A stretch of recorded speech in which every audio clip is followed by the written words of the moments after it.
a gaggauta nake, sauri nake yi dai saboda babu lokaci.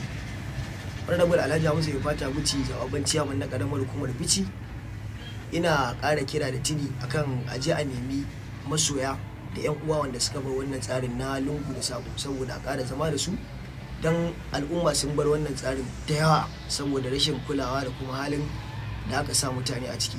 Suna ganin kamar an ɗauki bangaranci, an ɗauki wasu an ware su, ana ganin kamar dan su aka yi gwamnatin.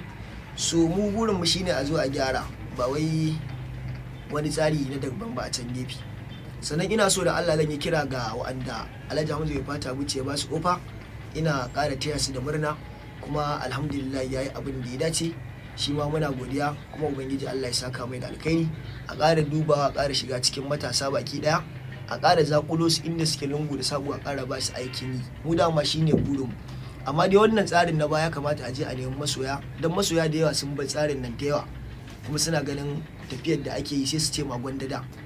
To wannan shawara ce muke bayarwa, wanda ya ga ta yi mai daɗi shikenan, wanda kuma bata mai daɗi ba dama gaskiya ce. Sannan yan comment section ku dan yi muni mentioning din wa'anda aka ba ofa, saboda muna so mu taya su da fatan alkhairi, kuma za mu dan kakkafe hotunan su a musu fatan alkhairi. Mun gode.